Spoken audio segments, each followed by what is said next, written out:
Hola, ¿qué tal? Muy buenos días, buenas tardes, buenas noches, depende de cuándo están revisando este material en la plataforma de Educatico YouTube. Esta es la octava sesión del curso de Teorías de la Significación, semestre 2022-1, para Sistema de Universidad Abierta y alumnos de Ciencias de la Comunicación. Ya veo que están en vivo aquí en directo 26 personas. Y bueno, a los presentes les digo que esta sesión está siendo videograbada por aquellos, si no quieren ceder su imagen para la grabación, el registro de la sesión, pues pueden apagar su cámara, pero esto no resta la obligación de participar durante la misma sesión. Asimismo, pues bueno, les indico a los que van llegando, como siempre, que váyanse anotando en la barra de chat para su asistencia. Y bueno, finalmente llegamos a esta octava sesión, ya estamos en los temas finales del curso, no por ello menos importantes, y que, pues bueno, en este caso versa a tratar lo que sería el tema de la semiótica vinculada con la cultura.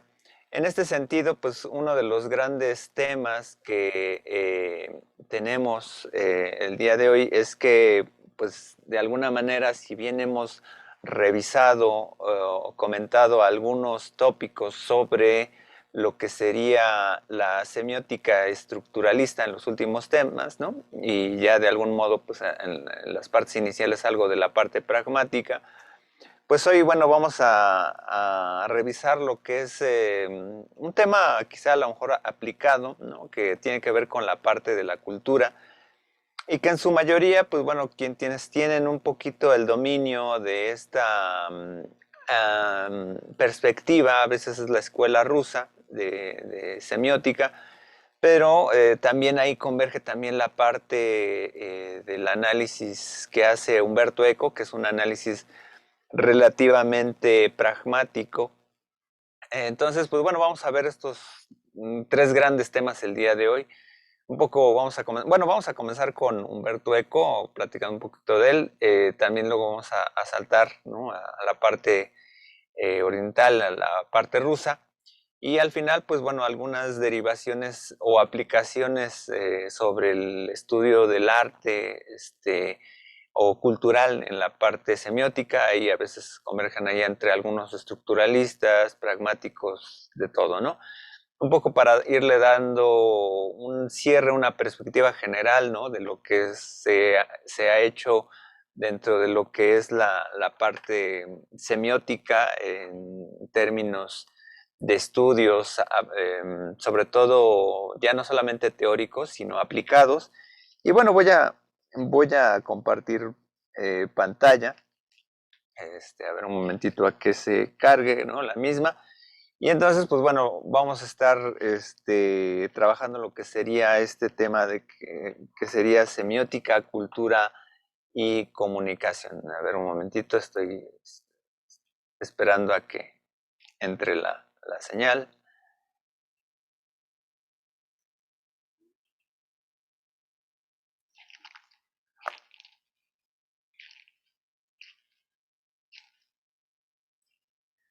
Ya, bueno, ya tenemos aquí en pantalla, ¿no? Semiótica, cultura y comunicación. Entonces, em, lo que vamos a ver el día de hoy, o los objetivos de esta sesión, sería vislumbrar las posibilidades de análisis de la comunicación desde una comprensión semiótica cultural, distinguir los caminos para el análisis semiótico de objetos artísticos o culturales, y preparar una discusión sobre la semiótica descriptiva y aplicada para el aterrizaje de conceptos. O sea, todo lo que hemos de alguna manera tratado, ¿no? De la parte teórica, pues bueno, tiene cierto derrotero en la parte analítica, muchas veces, o aplicada en algunos casos, pero sobre todo aquí para vislumbrar, ¿no? Ciertas perspectivas que de alguna manera, pues habría que ir aterrizando sobre todo en los gustos que a veces se podrían dar en el análisis de una tesis, de un trabajo final, ¿no? Para la materia, ¿no? Entonces, vamos a ver lo que es la semiótica de la cultura. los referentes teóricos para hablar de la semiótica de la cultura tienen dos caminos, ¿no? Aquel forjado por Humberto Eco y su visión cultural de los signos o la conformación de de cierta perspectiva de los códigos, ¿no? Y por otro lado, la conformación de la escuela rusa que comenzó a vislumbrar la cultura en el eje de la interpretación textual. Por ahí hay orígenes desde el formalismo ruso, Jacobson por ahí, luego Bakhtin, y que llega al final con la semiósfera planteada por Yuri Lotman. Hablaremos de este personaje, bueno, hace algunos años trascendió este personaje, ¿no? Que tan prolífico en sus textos, también en su obra literaria, prologó infinidad de textos también y, pues bueno, artículos ni se diga, ¿no? Obviamente su obra es vasta, ¿no? Tiene una formación filosófica, perteneció a un grupo filosófico en los cuales trabajaban varios temas, el grupo del 63. También perteneció a lo que fue el Centro Internacional de Semiótica y Estudios Cognitivos, ahí en los 80s. Uno de sus temas básicos, ¿no? Creo que si mal no recuerdo también de su tesis o algo así, fue el problema de la estética en Santo Tomás. Y pues de algún modo contribuyó a la parte de las teorías de la comunicación. De hecho, es un referente cuando revisamos textos de teorías de la comunicación, porque de alguna manera trabajó toda esta parte, no solamente semiótica o los análisis eh, desde cierta perspectiva descriptiva, ¿no? Sino la parte pues, pragmática, ¿no? En donde pues, bueno, hay una relación de causa-efecto, ¿no? Y, bueno, aunque no es partidario del conductismo, ¿no? Ya veremos por qué, pero se metió con algunos modelos semióticos informacionales, ¿no? Por ahí en el 65, y de ahí, pues bueno, hay obras, ¿no? Clásicas como La estructura ausente o el Tratado de Semiótica General, entre los 60s y los 70s, que en realidad, pues bueno, vienen a formar parte de lo que es una perspectiva semiótica, pero con un trato de la comunicación. Se meten por ahí algunos análisis desde cierta perspectiva de los elementos de la comunicación, emisor, receptor, canal, ¿no? Y que serán importantes pues a revisar y en algún momento, pues bueno, a lo mejor ustedes ya lo han podido o profundizar también en alguna materia de teorías de la comunicación. Obviamente es una perspectiva contemporánea de la semiótica, ¿no? De las finales del siglo XX, ¿no? Y pues bueno, aquí habría que diferenciar toda esta parte, ¿no? De que existe una semiótica pura y una semiótica práctica. Una semiótica pura, ¿no? Donde se enarbolan los conceptos, los términos, ¿no? Que hemos visto, ¿no? Y una semiótica práctica que a veces tiene fines para analizar o en algunos casos para hacer problemas, bueno, para resolver problemas en alguna situación como de comunicación, ¿no? Obviamente influye mucho las dimensiones persianas en Humberto Eco, algunas perspectivas kantianas, ¿no? De la realidad o el sentido del conocimiento, ¿no? Ahí hablaríamos como de la razón pura o cómo se dan las cosas en el mundo por la conciencia en un tiempo y espacio definido, o cómo se conocen de una forma las cosas, ¿no? Entonces, obviamente ahí está aquí como la referencia clásica cuando hablamos en términos de semiótica, ¿no? Las tres sillas, ¿no? De Joseph Coutu, ¿no? Que está una silla real, ¿no? Una silla fotografiada y el concepto de silla, ¿no? Al final hablan de un mismo concepto, ¿no? Pero en realidad confrontan a cada uno de nosotros en una suerte de espejismo de la realidad que no es la realidad, sino es una representación de la misma, ¿no?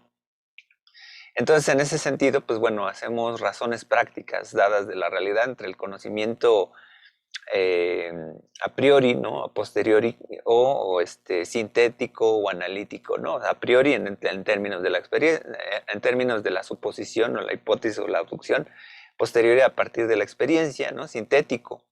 a partir de la relación de varios conceptos. Por ahí hay un texto que se llama Kant y el ornitorrinco, ¿no? de Humberto Eco, donde no hay relación como tal conceptual entre Kant y un ornitorrinco, pero cuando hacemos la relación en una enunciada ya la hay, ¿no? O sea, y ahí hay muchos conceptos sintéticos, ¿no? A veces en el uso corriente de la comunicación, por ejemplo, uno de esos terminejos que no tienen sentido analítico es hablar de la publicidad social, por ejemplo. La publicidad social no puede como tal sustentarse, ¿no? en un concepto analítico debido a que nunca he visto dos mercancías hablando entre sí, ¿no? O sea, las particularidades sociales solamente se dan entre personas, ¿no? Y el conocimiento analítico, pues, es derivar de un conjunto determinado, pues, una característica sobre ese conjunto y, pues, por ejemplo, cuando hablamos del árbol, ¿no? Podemos hablar de las hojas, etcétera, ¿no? Las hojas del árbol, las hojas tienen una relación con el árbol debido a ese conjunto analítico, ¿no? Entonces, hay conceptos que, bueno, analítico no es necesariamente o forzosamente sinónimo de una tautología o de un pleonasmo, pero sí es dividir la cosa en sus partes, ¿no? Entonces, en ese sentido, pues bueno, parte de esta dimensión que de alguna manera cuando trata el mensaje y el código, Humberto Eco, van a ser totalmente coetáneos, ¿no? O sea, el mensaje y código para que, pero un mensaje se codifique o para más bien que se entienda, hablamos de un código, ¿no?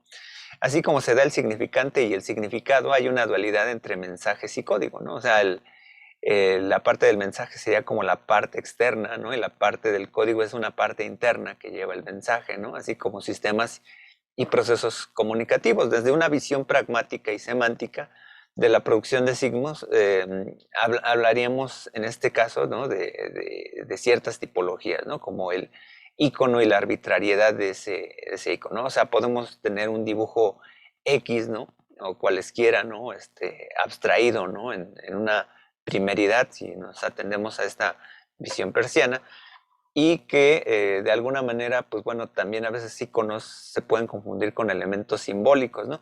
De ahí que, bueno, Humberto Eco tiene una perspectiva muy reduccionista de Peirce, ¿no? Que no me gusta mucho, ¿no? Cuando uno está estudiando a Peirce, ¿no? Comenzar a entender a Peirce desde de Humberto Eco, porque luego tiene una visión demasiado estructural, ¿no? Cuantifica, ¿no? En vez de temporalizar estos elementos o tipos de signos, ¿no? De dar esta dimensión de tiempo y espacios, Humberto Eco como que solamente la sitúa en cosas, ¿no? Entonces ahí puede ser como algo problemático, pero sirve o funciona para hacer esta oposición entre la dimensión del código y el mensaje, ¿no? O la visión semántica de algo y el uso que tiene un determinado mensaje, ¿no?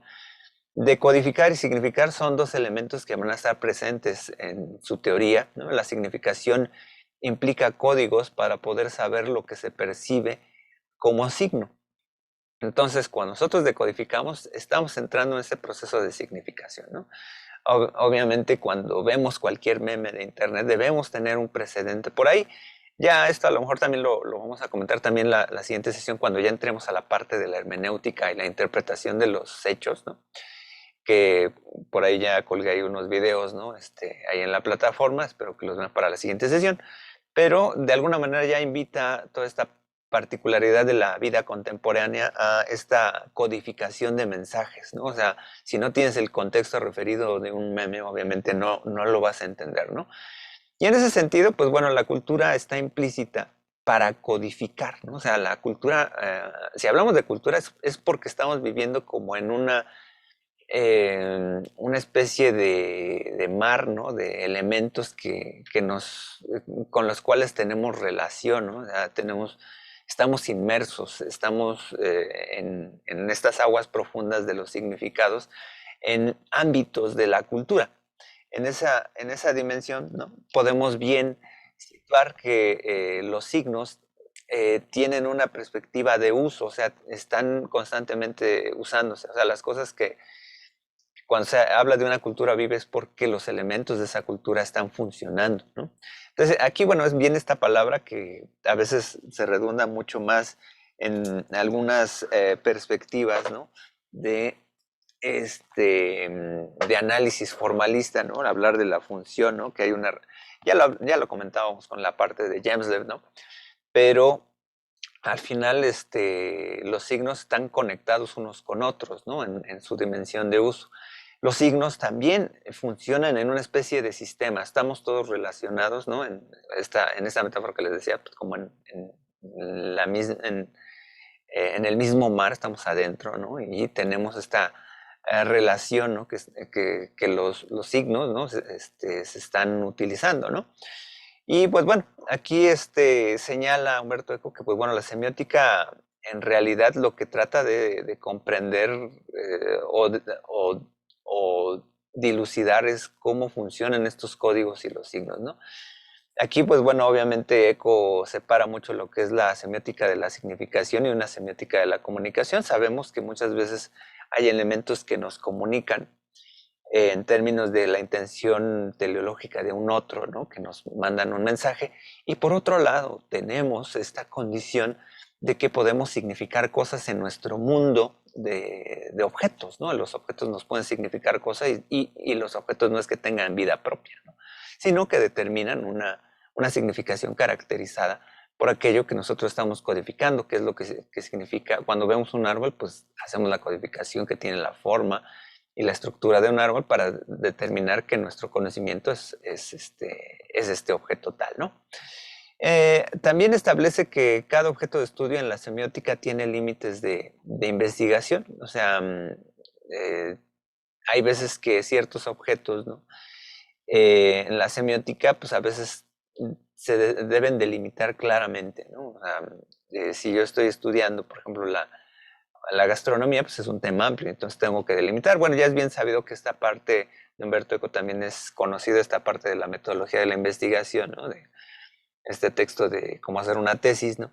Pero también obliga, ¿no? En una especie de estudio semiótico, o sea, establecemos unos límites de nuestra investigación a partir de los signos que estamos estudiando.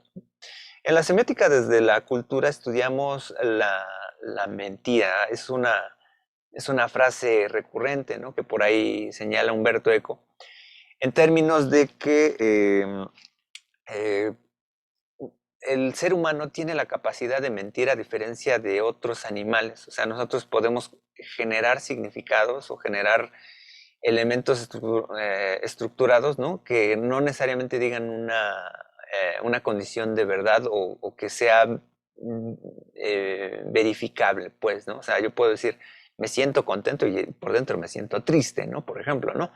Y entonces, en ese sentido, ¿no? La semiótica, según dice Humberto Eco, pues lo que nos interesa es muchas veces estudiar la mentira.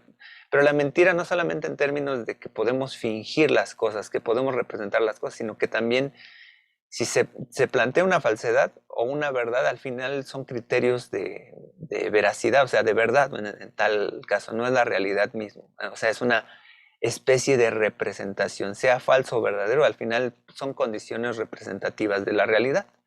Ya sabemos que con la palabra no alcanzamos la realidad, alcanzamos cierta verdad, ¿no? Determinada, ¿no? Y bueno, al final la semiótica establece un dominio de conocimiento y una disciplina, ¿no? O sea, es parecida a la reflexión que también veíamos con Morris, con Peirce, ¿no? O sea, al final es un área de conocimiento y pues bueno, al final puede estar aplicado a cierto mundo de conocimiento en general, ¿no? Hay caracteres nociológicos, epistemológicos en todo esto, ¿no? Y pues bueno, en ese sentido, pues es como cuando, por ejemplo, aquí en pantalla tenemos, pues, por ejemplo, unos tacos Tex-Mex, ¿no? Que serían, por ejemplo, una especie de codificación diferente. O sea, si nosotros en la capital, ¿no? De la Ciudad de México observamos esta tortilla doblada, ¿no? Y frita, ¿no? Que es tacos tipo Taco Bell, pues obviamente nuestra codificación va a ser diferente, ¿no? Y los norteamericanos a veces codifican así, a veces el taco, ¿no? Entonces, esto establece que los mundos culturales, ¿no? Se diversifican en esta parte, ¿no? La semiótica implica ubicarla en un sistema de significaciones estructuradas por la cultura, ¿no? Es uno de los conceptos básicos que señala en la estructura ausente Humberto Eco, debido a que, pues bueno, en contraposición de lo que podría ser la zoosemiótica o estos estudios aplicados a cómo se comunican los animales, nosotros tenemos conciencia de lo que más o menos estamos estudiando a partir de nuestro lenguaje. A partir de nuestro lenguaje podemos más o menos reflexionar sobre cómo se estructuran los mensajes que damos a conocer. Es una condición metasemiótica, metalingüística, pero reflexionamos sobre nuestra propia cultura, ¿no? De hecho, desde nuestra visión de la cultura podemos decir o definir que a veces hay animales primates, ¿no? Que si dejan vestigios históricos o materiales, ¿no? Decimos que ya tienen cultura, ¿no? Pero es desde nuestra propia visión, ¿no? Aquí pasa lo mismo, ¿no? Pongo una especie de alimento de sushi, ¿no? Pero si vamos en el centro, pues a veces tienen crema Filadelfia, ¿no? Entonces dices, bueno, esto no sé qué de antiquísimo tendrán los orientales que usaran queso Filadelfia, ¿no? Cuando el queso es mayormente un producto occidental, ¿no? Del mismo modo, ¿no? Que cuando he visto que luego preparan sushi, ¿no? Algunos le ponen azúcar, ¿no? Al arroz, ¿no? Dices, hasta donde entiendo, el azúcar es uno de los manufacturas, ¿no? Que vienen de Occidente, ¿no? Como tal, la historia del azúcar, la caña, etcétera, ¿no? Entonces, más allá de pensar, ¿no? De las cosas del sushi que hacen aquí en México con picante o que lo fríen o etc. Pues bueno, son cuestiones de interpretación cultural dentro de una visión ajena, ¿no? O sea, los platillos gastronómicos tienen una interpretación dentro de un contexto, o sea, es así como se codifica, ¿no? De Snyder, ¿no? Humberto Eco va a recuperar una idea de unidad cultural que converge mucho con la reflexión de lo que es simplemente centralizar un modo de interpretación de la realidad desde las palabras, ¿no? O sea, hay palabras que influyen desde una localidad, etcétera. Hay visiones particulares que se pueden dar con una palabra y con esa unidad cultural se hace un esquema derivado, un derivativo, ¿no? Como un mapa conceptual, ¿no? De qué es lo que entiendes. Por ejemplo, decir taco, pues implica una relación de elementos socioculturales, ¿no? Entonces ahí es de algún modo, ¿no? Pues a veces se pueden traducir cosas en varios idiomas, pero una unidad cultural viene a ser casi una palabra, ¿no? En ese sentido, porque fijan, ¿no? Los elementos que tenemos en las representaciones. Al final, pues bueno, si hablamos, por ejemplo, de estas visiones afines, por ejemplo, a Roland Barthes, pues al final, por ejemplo, el mismo Roland Barthes hace un estudio translingüístico porque no habla de los objetos en sí, ¿no? Desde codificaciones del mundo de los objetos, sino que estos objetos se traducen en palabras. O sea, todo lo que sea nombrable con palabras ya es digno de análisis semiótico, ¿no? O sea, todo lo que es nombrable, pues porque es codificable a nuestro lenguaje verbal, ¿no? Pues puede ser aplicable a una diversificación de términos, ¿no? En ese sentido, Humberto Eco lo que hablaría es que el mismo contexto se aterriza dentro de una palabra, ¿no? Cosa muy divergente, ¿no? Con un hermeneuta, ¿no? Y bueno, pues aquí retoma lo que sería un modelo de comunicación y significación de Mauro, ¿no? Adelante, Ra. Esto es como lo que se mencionaba en el libro de, por ejemplo, si una persona sabe que, bueno, está hablando en otro idioma que no sabe qué es lo que está diciendo, pero puede reconocer el idioma. Creo que el ejemplo era si alguien está hablando chino, la persona puede reconocer que está hablando chino aunque no entienda ninguna palabra. O la estoy mezclando. Eh, bueno, si uno habla, bueno, si uno escucha un idioma ajeno, pues obviamente, pues ahí ni siquiera hay proceso de codificación, ¿no? O sea, sería como un significante vacío, ¿no? Para nosotros, o sea, no significaría nada, ¿no? O sea, en el caso de Humberto, que es más bien adentrándose en la forma en que uno ya codifica, ¿no? Al final, o sea, para que sea una palabra tiene que ser codificada por un aspecto fonemático, ¿no? O sea, ya puedes determinar que la palabra tiene cierta determinación entre una imagen conceptual, ¿no? Y una imagen acústica, ¿no? O sea, ya hay una relación. Cuando no la hay, pues obviamente pues ya todavía no llegamos a esta parte de la cuestión de la unidad cultural. La unidad cultural pues simplemente es señalar pues la codificación del significado. Quizá lo que puede acercarse, ¿no? Tu ejemplo es cuando, por ejemplo, traducimos a diestra y siniestra eh, una oración en otro idioma, ¿no? Y que nos perdemos mucho del contexto cultural, ¿no? O la codificación específica, ¿no? O sea, por ejemplo, si pues, eso tiene que ver mucho con las figuras retóricas, ¿no? Pero por ejemplo, si llega un extranjero, ¿no? Y dice, y alguien le dice, este tipo anda de perro, ¿no? No va a entender como exactamente el contexto en el español, ¿no? O sea, como que ahí sería como una codificación media, ¿no? O el alcance ahí de la interpretación no sería tan alta, ¿no? Ahí en ese caso, ¿no? Si nosotros aprendemos lo más básico del chino, ¿no? Por ejemplo, igual no vamos a poder entender, por ejemplo, cómo se usan algunas frases en un determinado contexto, ¿no? Entonces, ahí más bien es donde, por ejemplo, podemos determinar que el alcance de la unidad cultural, ¿no? Implica, ¿no? Otro tipo de relaciones semánticas, ¿no? Pues como un mapa mental, un mapa conceptual, ¿no? Una relación semántica que hacemos, ¿no? Ahí es donde podríamos bien ver que no todos tenemos el mismo alcance de la codificación, o lo mismo, ¿no? O sea, cuando vas a España o otro país latinoamericano, a veces no entiendes algunas palabras, ¿no? Por contexto las sobreentiendes, pero no hay esa unidad cultural, ¿no? Muy bien. Ok, entonces, bueno, proseguimos con esta parte. Bueno, Humberto Eco, pues bueno, obviamente tiene una perspectiva comunicativa pragmática, ¿no? Y pues de Mauro ubica lo que sería un modelo de comunicación, ¿no?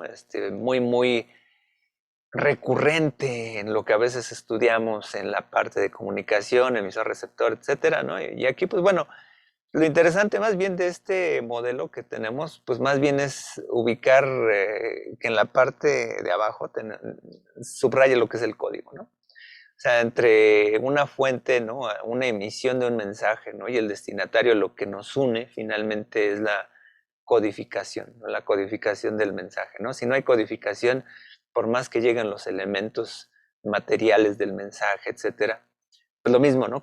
Retomo el ejemplo de Ezra. O sea, aunque un chino hable en perfecto mandarín y tengamos un mensaje de voz impecable, ¿no? Por WhatsApp que se escucha muy bien el audio, si no lo codifico, no hay un proceso de comunicación. Entonces, obviamente, este ha sido un proceso, ¿no? Que, pues, bueno, aquí de Mauro, este modelo de Mauro está en el texto ahí de la estructura ausente. Eh, o creo que es creo que es el Tratado de Semética General, si mal no recuerdo, pero aquí establece, pues bueno, estos elementos de qué es la fuente, el transmisor, señal. No le voy a dar mucho énfasis a esto, pero es interesante ver cómo hace la reflexión mezclada entre la significación y la comunicación. Y el que se subraya, pues bueno, el código es el artificio que asegura la producción por parte de determinada señal eléctrica. Aquí vemos todavía la influencia, ¿no? De los modelos relativamente mecanicistas, funcionales, ¿no? Y que dice, pues, de determinado mensaje mecánico para provocar una respuesta determinada, ¿no? Eh, Aquí, bueno, hay un modelo antes, ¿no? En el 65 que para mí se me hace un poquito más claro, ¿no? De Humberto Eco, que no lo menciona en este libro, ¿no? Pero este modelo comunicacional explica un poquito más toda esta relación, ¿no? De la fuente, ¿no? Que se establece a partir de un código o subcódigos, ¿no? De una cultura, ¿no? Se emite el mensaje, ¿no? A través de determinado canal, ¿no? Y el mensaje, pues, va como un significante, ¿no? Ya tiene la posibilidad de ser codificable, ¿no? O sea, la parte externa, ¿no? Y el destinatario, pues, debe de establecer esta misma relación de códigos y subcódigos que el mismo emisor, ¿no? Para que tenga un sentido, ¿no? Entonces, al final, pues, es la relación de significados, ¿no? Y obviamente, pues, bueno, aquí viene el tema, ¿no? De la sociomiótica debido a que pues no necesariamente la parte sociomiótica es fundamental para Humberto Eco. De hecho, por ahí hay alguna cosa interesante donde se plantea no separarse del conductismo, ¿no? O sea, lo que vemos en la comunicación de animales, ¿no? Pues es que alguien muge y el otro como que responde, etcétera, pero pues los otros lo interpretamos como si estuvieran hablando, ¿no? Y eso, pues a lo mejor simplemente es un acto de causa y efecto, ¿no? Y que es interesante vislumbrar o separarse de estos modelos biologicistas, ¿no? Para darle pie sobre todo a la parte cultural, ¿no? A la semiótica cultural, ¿no? Que nosotros tenemos conciencia. De alguna manera, pues hay todo un concepto ahí humanista, ¿no? De decir, nosotros somos diferentes o tenemos conciencia, ¿no? Y pues bueno, lo anterior es para subrayar el uso de los códigos y no confundir los signos con estímulos, ¿no? O sea, nosotros codificamos, ¿no? Pero si lo vislumbramos en términos de estímulo-respuesta, ¿no? Pues, pues estaríamos como cualquier animal viviendo así con una ansiedad tremenda, ¿no? En esperar qué comer, qué hacer, ¿no? Satisfacer nuestras necesidades. Y eso le daríamos sentido de los significados en términos de estímulo, ¿no? Como el que tenemos, por ejemplo, aquí enfrente, ¿no? De que ya, maldita sea, voltea el dicho hot cake, ¿no? Pero, ¿por qué? Porque nos genera como nuestra espera de codificación cultural de todo un proceso, ¿no? Y pues bueno, que hay imágenes muchas veces en productos comunicativos, ¿no? A veces se apela mucho a las dimensiones psicológicas, ¿no?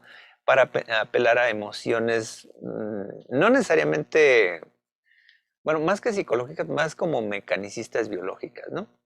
Y tampoco para entrar en estos términos de si existe la psicología del color, que bueno, también es como en algún tiempo tuvo mucho éxito hablar de psicología del color y toda esta cuestión, pero en realidad para hablar de los colores, por ejemplo, o de los estímulos visuales, ¿no?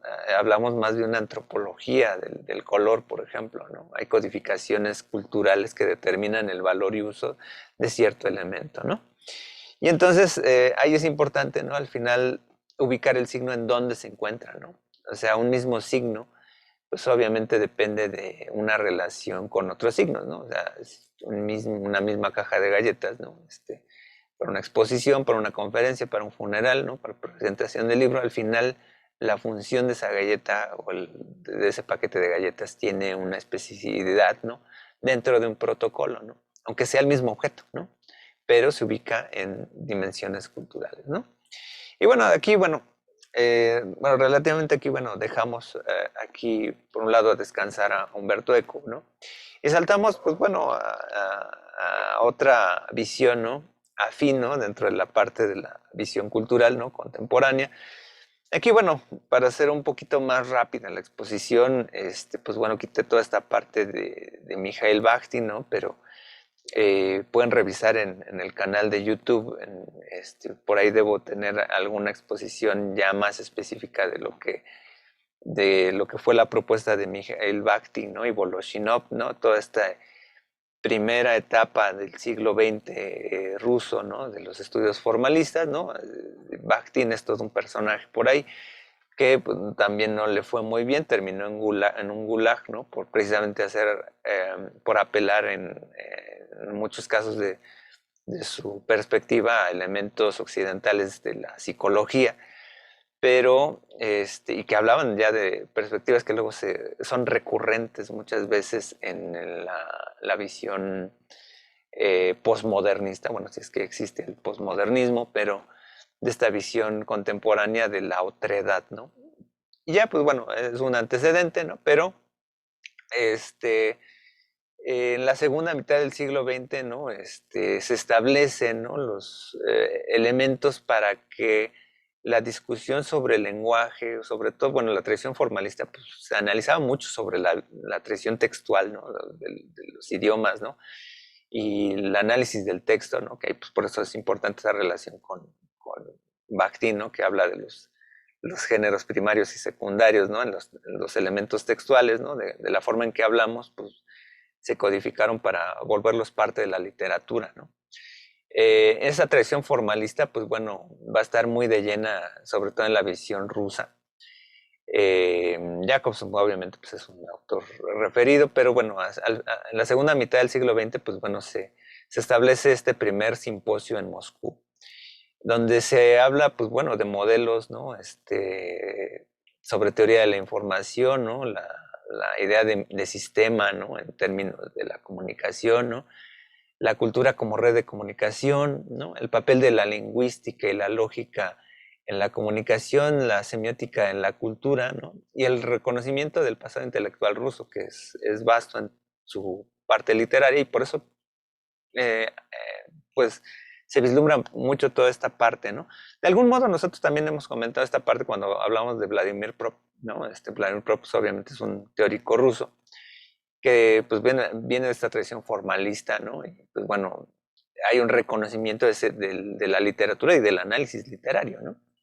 Posteriormente, en el 64, pues, bueno, vienen las escuelas de verano de Tartu, ¿no? Y ahí es donde se comienza a hablar como de los trabajos de sistemas de signo, y ahí comienzan ya a vislumbrarse estos personajes que es Lotman, Uspensky, Ming, Averintsev, Ivanov, etcétera.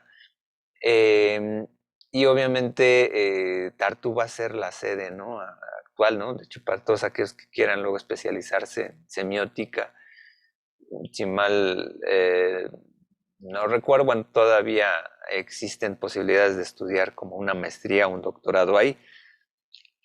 No sé si todavía la embajada rusa, bueno, el gobierno ruso los becan, ¿no? Hay sistemas de becas, ¿no? Para extranjeros, pero es una posibilidad, obviamente, para este tipo de estudios, ¿no? Entonces, bueno, eh, ya en el 79, ¿no? Pues obviamente ya se van particularizando cierto tipo de estudios descriptivos, ¿no?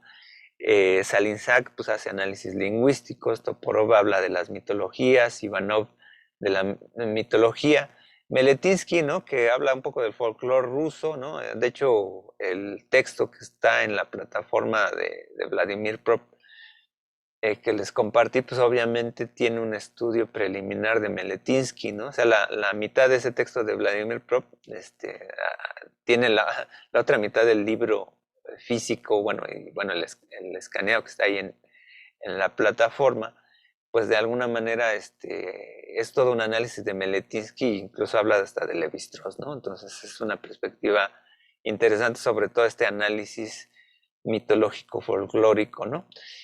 Sikin habla pues, de toda esta parte de la visión hinduista, ¿no? Gurevich, ¿no? Estudios germanistas, Uspensky sobre teoría poética, ¿no? Y Lotman, pues bueno, es todo un personaje ahorita, hablamos un poquito más de él. Y pues bueno, las características general, ¿no? De esta visión semiótica rusa, ¿no? Es que son caracteres descriptivos, ¿no? O sea, van muchas veces al carácter de analizar, ¿no? Cómo funciona un texto, cómo funciona un lenguaje, ¿no? Y también derivan visiones teóricas. Muchos de estos análisis, pues obviamente son pues, relativamente parecidos a lo que ahora conoceríamos como papers, ¿no? Como artículos cortos, ¿no? No funcionan así como un libro específico, muchas veces, sino como estudios grandes, ¿no? Que pues, son especie de pues, relación como de análisis particulares, ¿no? En el caso, pues bueno, de Yuri Lotman, no, falleció ya hace algunas décadas, ¿no? Pues bueno, obviamente hay toda una influencia, ¿no? De toda esta semiótica literaria, ¿no? Básica, tradición del formalismo, ¿no? Y pues bueno, ahí de los 60, los 70, bueno, tienen toda esta visión de la dimensión poética estructural, ¿no? La estructura del texto artístico, que no es muy diferente también a lo que hacía también Bakhtin, ¿no? A la parte del análisis textual, ¿no? Comienza a establecer, ¿no? Lo que sería la semiótica de la cultura, ¿no? Que esto ya es como la parte fuerte, ¿no? De su visión, que la cultura es como un texto, ¿no? O sea, y es interesante porque, bueno, en la hermenéutica hablamos como que la unidad de análisis es el texto, ¿no? Y aquí el texto como que es lo que permite, ¿no? Que la cultura tenga sentido, ¿no? O sea, es una expresión de determinado sistema de signos, ¿no? O sea, que se componen y se mezclan unos entre otros, ¿no? Es una delimitación y una estructura en sí misma, ¿no? Y aquí, bueno, hay varios textos, ¿no? Sobre la tipología de la cultura en el 70, sobre el mecanismo semiótico de la cultura en el 71. Y pues bueno, también va a incurrir también en las reflexiones sobre el cine y los problemas de la estética, ¿no? Hay un texto eh, muy interesante y sobre cine, ¿no? Sobre la perspectiva de cómo hay estructuras significantes, ¿no? En el mundo cinematográfico, ¿no? Y pues al final, pues bueno, cuando habla de esta dimensión del sistema modelizante es que, pues de algún modo, ¿no? El lenguaje, ¿no? Aterriza, ¿no? En nuestro uso determinado de los signos, ¿no? De alguna manera va haciendo que funcione, ¿no? Estos códigos, ¿no? Entre la lengua y la forma en que nos comunicamos de manera verbal, ¿no? Y esta manera verbal, pues obviamente va a estar implícito con los códigos literarios, o sea, la manera en que se escribe, ¿no? Y entonces, hay una reflexión, ¿no? Que de algún modo está aquí, ¿no? Las lenguas naturales implican un segundo lenguaje, eh, como el arte, la religión o el mito, pero son modelizantes. O sea, nuestra forma de comunicarnos, ¿no? Implica que nosotros busquemos otras maneras, ¿no? De comunicarnos a través del arte o la mitología propiamente, como en algún sistema religioso, etcétera. Pero al final tratan de buscar un modelo de comunicación, ¿no? De alguna manera, por ejemplo, ya Barth lo hablaba en mitologías, ¿no? Al final es como, el mito es como una forma de habla, ¿no? El arte también sería una habla determinada, ¿no? Entonces, en este sentido, ¿no? Hay una codificación o una especie de convención. Al final, lo que vemos en la semiótica es que, si bien, por ejemplo, trataríamos de ubicar muchas veces que existen por ahí la posibilidad o la viabilidad, ¿no? de que hay convenciones, por ejemplo, en la publicidad o en el arte, etcétera, pues es para determinar que esas convenciones son estructuras comunicantes, ¿no? En las cuales, así como tenemos un lenguaje verbal y un sistema, una lengua, ¿no? Frente al habla, ¿no? Hay una codificación determinada como en el arte para más o menos entender algunos modelos, ¿no? Que pueden ser muy básicos, ¿no? En la forma de una figura humana, etcétera. Y que bueno, al final, si hablamos del arte o el arte contemporáneo, pues tratan de romper esos esquemas sistemáticos, ¿no?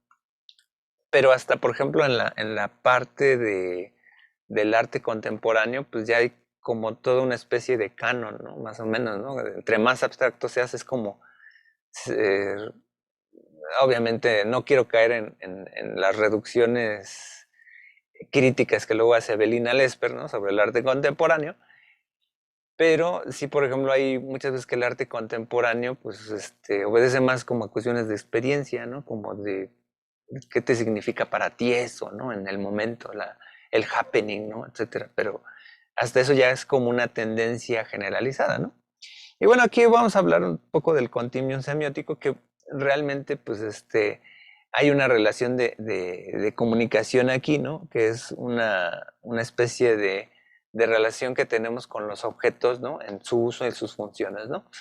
La semiósfera, pues, va a ser un concepto que retoma Lotman de Vernadsky, ¿no? Del concepto de atmósfera, donde nosotros estamos conviviendo con esta especie de ecosistema de elementos, en este caso signos, ¿no? Y que, bueno, se generan regularidades e irregularidades, ¿no? O términos de frontera, ¿no? Entre un objeto mismo, ¿no? Aquí, por ejemplo, pues puse como ejemplo, ¿no? Clásico, pues la parte, por ejemplo, de una tortilla, ¿no? La tortilla pues puede tener muchos usos, ¿no?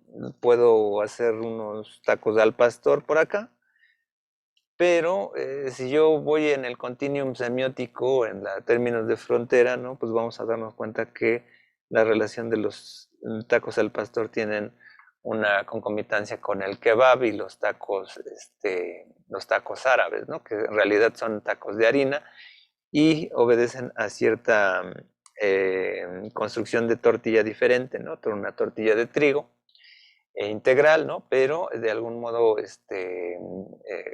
lo que también tiene que ver con la parte de lo que es el shawarma, ¿no? Por ahí, ¿no? Bruno, adelante. Entonces, el punto de la semiosfera podría usarse también en este sentido del meme, por así decirlo, de la broma que toda la comida mexicana es igual, o sea, toda la comida mexicana es basada en una tortilla con picante y carne arriba. Entonces, pues, por ejemplo, es tortilla, frita, doblada con salsa, son enchiladas, pero tortilla doblada, digo, tortilla cortada en pedacitos con salsa y crema, son chilaquiles. Y así sería, pues, lo mismo. Podríamos establecer, bueno, aquí obedece un poquito al contexto, porque bueno, en una misma, podríamos hacer una microsemiósfera, ¿no? Si hablamos de una gastronomía local, ¿no? Y podríamos hacer este ejemplo que tú das, ¿no? En el sentido de que pues, un mismo objeto puede tener varias dimensiones correspondientes, y incluso si apeláramos a la parte de las unidades culturales de Humberto Eco, podríamos diferenciarlos, ¿no? Se podría hacer, ¿no? Aunque el intento de la semiosfera pues puede ser más afín a la correspondencia nuclear de las localidades frente a otras localidades, ¿no? Pero en una misma localidad pueden existir diferencias, ¿no? Y en ese sentido podemos hacer la particularidad que tú señalas. También se puede valer de eso, ¿no? En ese sentido, podríamos decir que un mismo objeto, lo que podríamos tener como en apelando, por ejemplo, un concepto que, bueno, no viene mucho al caso, pero es de López Hosti, ¿no? Este historiador que hace poco también trascendió, el núcleo duro, ¿no? El núcleo duro de una sociedad, pues tiene ciertas particularidades y usos, ¿no? Cierta, sobre cierto producto, ¿no? O sea, el maíz, por ejemplo, en América Latina, pues puede ser variado, ¿no? O sea, el maíz puede usarse, la mayoría, pues pueden usar el maíz, pero no necesariamente en tortillas, ¿no? Hay otros países que usan las arepas, ¿no? O, por ejemplo, en otras partes el maíz solamente se come cocido, ¿no? El maíz eh, en la mazorca, ¿no? Y la particularidad de las tortillas, pues bueno, es como tiene ciertas afinidades en ciertos aspectos de Mesoamérica, ¿no? Adelante, Ra. Y bueno, esta fue una duda que me surgió porque, por ejemplo, nosotros tenemos las tortillas que pues son las de maíz y en España las tortillas son con huevo y papa y bueno, más cosas ahí. Eh, ¿Aplicaría de alguna forma o no? Que fue una duda que me surgió y no Ok. logré aterrizar. Bueno, ahí lo que tendrías que aplicar es tu modelo de semiosfera dentro de lo que podríamos hablar de una unidad cultural, porque bueno, pues, obviamente la tortilla, pues obviamente tiene más una dimensión occidental, ¿no? O sea, nuestro lenguaje ha cambiado, ¿no? Como tal, ¿no? En términos no sé cuál es la palabra como tal de tortilla en náhuatl, ¿no? Ahorita no me acuerdo. Este, en este sentido, ¿no? Pues obviamente ahí es obvio porque, bueno, la misma palabra tiene una divergencia, ¿no? Un concepto diferente, ¿no? Si lo aplicáramos ahí modelos de Jemsner, pues obviamente pues serían esta visión de las variantes, ¿no? Y las invariantes, ¿no? En términos de una misma palabra que tiene acepciones diferentes, ¿no? Al final aquí apelaría que la semiosfera verbal, ahí más bien hablaríamos de una semiosfera verbal, no del objeto, ¿no? Entonces, tiene una aplicación diferente, ¿no? Y obviamente, pues podemos hacer referencia pues, precisamente a la parte lingüística ahí, ¿no? Entonces ahí sería en ese sentido, ¿no? Muy bien, y entonces, pues, o sea, podemos ir jugando a partir de un mismo objeto, ¿no? Porque, pues, bueno, la tortilla precisamente, en términos de esta aplicación, pues, bueno, eh, se podría derivar, por ejemplo, a la construcción de la tortilla de maíz en el norte, ¿no? Y tenemos, por ejemplo, hay unos burritos, ¿no? O una tortilla que es igual de maíz, ¿no? Pero no se le hace tortilla, ¿no? En Oaxaca, ¿no? Entonces una tlayuda, ¿no? Entonces al final, hoy es interesante, de repente no sé por qué en algún post sobre las pizzas internacionales, interpretaban que la tlayuda era una pizza la pizza mexicana, ¿no? Es una cosa medio absurda, ¿no? Pero, o podríamos decir que la pizza es una tlayuda italiana, ¿no? Sería una cosa, pero pues son objetos que corresponden a una significación diferente, ¿no? Aquí los términos de frontera, pues obviamente se van rompiendo, ¿no? Aquí pues obedece, por ejemplo, a una región del Istmo, Oaxaca, ¿no? Una región del centro, una región del norte y una regiones de préstamos extranjeros, ¿no? En realidad, pues así podemos trabajar con cualquier otro ejemplo, ¿no? Que se nos plazca, ¿no? Y bueno, cerramos aquí con la parte de Peter Torop, que es la parte de la semiótica de la traducción. Todavía, hasta donde yo sé, pues, está vigente ahí en Tartu, ¿no? Y habla de lo que es la traducción intersemiótica, que converge mucho con estos términos que ya había dejado Gerard Genet. Y pues bueno, de algún modo, pues bueno, también es un referente, ¿no? Por ahí, ¿no? Y bueno, ya para ir cerrando esta dimensión de la semiosfera, hay que señalar que, pues bueno, la propuesta de Lotman alcanza una perspectiva de la cultura que se puede dirigir a diversos ámbitos de la sociedad en su concepto de semiosfera, ¿no? O sea, hay aplicaciones que, por ejemplo, él trata ahí en el texto de Semiosfera 3, ¿no? La parte del teatro, ¿no? Y que, pues bueno, tiene una visión de la cultura en donde cierta esfera, ¿no? de irrealidad en el teatro, ¿no? Los signos pueden converger ahí alrededor de una comunicación específica, ¿no? Lo que vamos a ver en el teatro, pues es una representación que no es no es la realidad misma, pero ahí se instituye una serie de códigos específicos que permiten la significación, ¿no? Incluso hay veces que en el teatro pues se permite más el carácter del histrión, no necesariamente como en la televisión, que por ejemplo tenemos toda la escenografía como tal, o los objetos ahora con el CGI, ¿no? Pero pues bueno, ahí de algún modo estaríamos vislumbrando, ¿no? Que hay códigos específicos en la parte del teatro, ¿no? Como también, de algún modo, algunos rituales en las culturas a veces también funcionan, ¿no?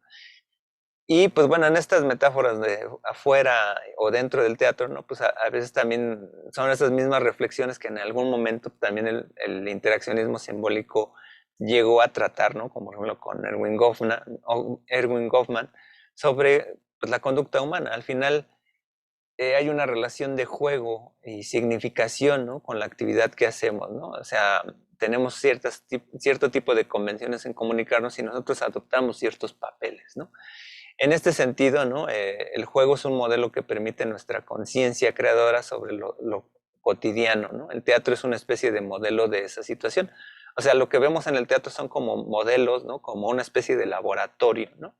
De la realidad misma, de cómo nos comportamos. De hecho, pues esto ya se planteaba desde Aristóteles en la poética, ¿no? O sea, al final la tragedia y la comedia son una especie de ensayos de emociones que tenemos los seres humanos, hablando de esta verificación realista, ¿no? De estas condiciones de si estás identificado con los personajes trágicos es porque te mueve las virtudes, el honor. Si hay una relación hay una empatía con la comedia es porque puedes aprender de los vicios del ser humano a través de esa situación específica, ¿no? Y pues bueno, el teatro mismo pues tiene un lenguaje, ¿no? Y está fuera de lo que concebimos como lo natural, ¿no? Ahí, bueno, ahí hace referencia, ¿no? Pushkin habla de una inverosimilitud convencional, o sea, como que estamos claros de que cuando vamos a ver una obra de teatro, pues sabemos que no es real, pero nos metemos en esa dimensión espacial, ¿no? Ahí luego podríamos, ya la siguiente sesión, hablaremos de estos límites, ¿no? También hermenéuticos, ¿no? Que se hablan de las realidades y las irrealidades, ¿no? Pero por ahí revisen también, ahí colgué un video ahí en la plataforma sobre la interpretación de este anime del Evangelion, ¿no? Sobre lo que puede significar esta ruptura de las realidades, ¿no? Pero bueno, al final estamos conscientes que cuando vemos cualquier obra, es más, leemos un cómic, o sea, somos conscientes de que no, o sea, son irreales, pero es una forma como que de salir de ahí, ¿no? Y se presupone como lo significativo, como una cuestión representativa, icónica, pero no es la misma realidad, es un problema semiótico que aquí se ofrece, ¿no? Al menos en esta condición del teatro. Y entonces aquí en el papel del teatro respecto de la acción misma, pues establece, ¿no? Que, pues bueno, o sea, deben de haber acciones, ¿no? Como elementos instrumentales, ¿no? De protocolarios, ¿no? Para que se den ciertos elementos de comunicación, ¿no? Perseveran los elementos retóricos, ¿no? O sea, condiciones que se pueden interpretar, ¿no? Con figuras, ¿no? Y aquí, pues bueno, muchas veces se hace que, bueno, el teatro, pues bueno, se ha perseverado esta deconstrucción aristotélica por los 3 actos, ¿no? Y a veces se plantean, ¿no? Estas ideas del discurso, o sea, una idea, ¿no? Sobre otra idea, ¿no? O sea, lo que se plantea muchas veces en esta conexión con lo que nos proyecte o nos transmita una idea teatral, ¿no? Podemos también hablar de la parte una construcción cinematográfica, también puede ser así. Si nos damos cuenta, cuando analizamos luego las vidas pues de los dramaturgos, ¿no? Pues al final están generando una especie de filosofía particular, ¿no? En ese sentido, converge mucho esta dimensión, que a veces también los cineastas son una especie también de filósofos, ¿no? Porque se plantean a través de este manejo de tomas, ¿no? De las escenas, ¿no? Plantear un discurso sobre ellas, ¿no? Que está encimado, ¿no?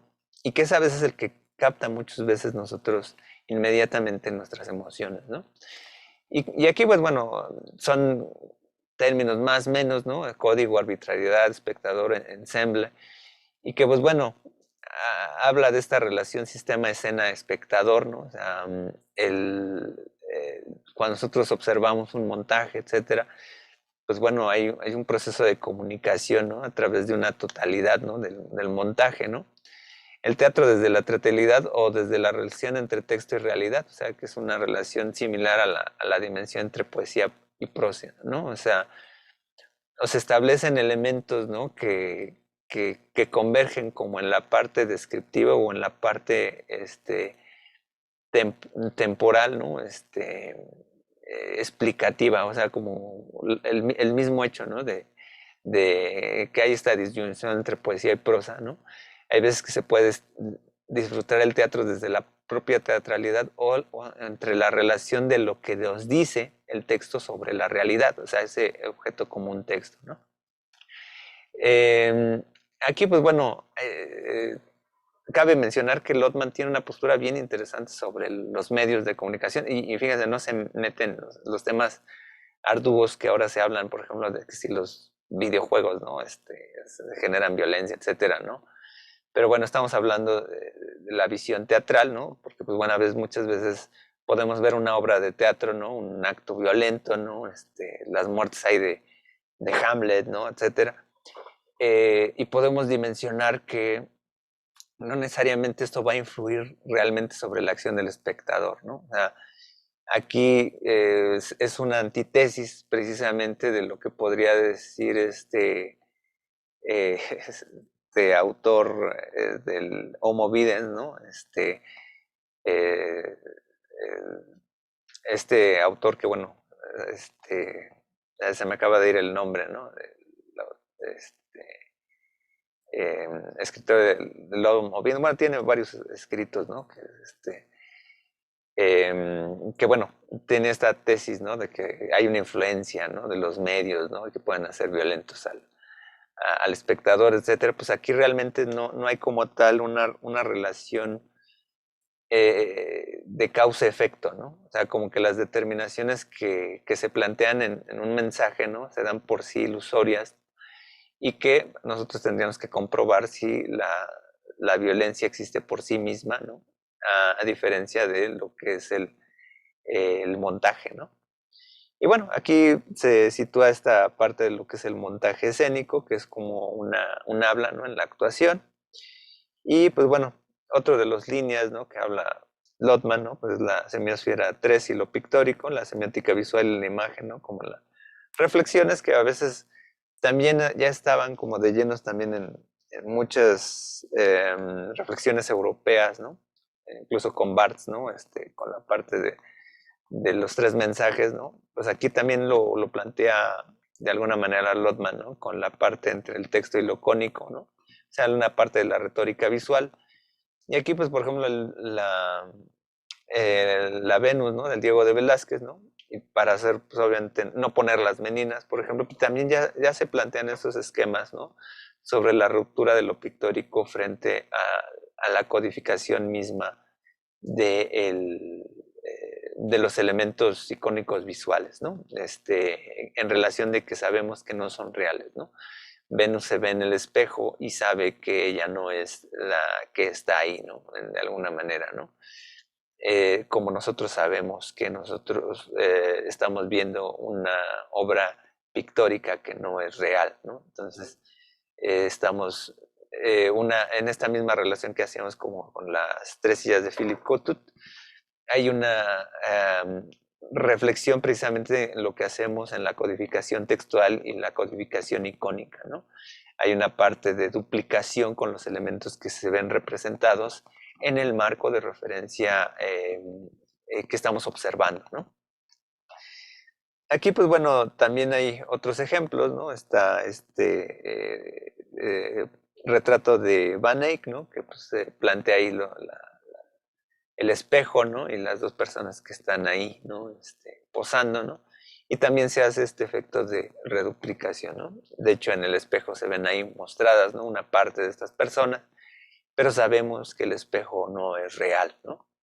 Del mismo modo, pues bueno, también hay parte, ¿no? Que habla de los muñecos, ¿no? Obviamente, pues en la cultura rusa, pues hay una especie de figuras, ¿no? Tradicionales, ¿no? Que a veces son de ornato, etcétera, ¿no? También están estas muñecas rusas, ¿no? Que cada una guarda una tras otra, ¿no? Pero esto obedece mucho que tiene que ver con el folclore, ¿no? Pero me llama la atención retomar esto, ¿no? Sobre todo porque la parte folclórica, ¿no? Al final hay una relación entre autor con el juego que hacemos de estas figuras, ¿no? Pero lo pongo mucho a colación porque actualmente pues cualquiera de nosotros en algún momento ha tenido un muñeco, una figura, un peluche, etcétera, y que tiene que ver con la mitología de la actuación también, ¿no? Con cómo trabajamos con los objetos. De hecho, en algún momento, Humberto, que en algún texto hablaba sobre la representación que, por ejemplo, puede tener un niño cuando mueve los brazos y supone que él es un helicóptero, ¿no? Está imaginando que es un helicóptero, pero no tiene los elementos eh, idóneos, ¿no? Como para ser un helicóptero, ¿no? Igual nosotros jugamos como al avioncito, etcétera, pero estamos jugando ahí a la actuación, ¿no? Sabemos que no son situaciones reales, pero despejan a la mente y los objetos, ¿no? Que le dan un sentido a la existencia, por ejemplo, de una vitrina, ¿no? Etcétera, cuando vas a visitar a la abuela o a su mamá, te tienen algunas figuras ahí en el librero, etcétera. Pues bueno, no necesariamente quiere decir que sean juguetes como los de un niño, sino que obedecen a cierta parte folclórica, ¿no?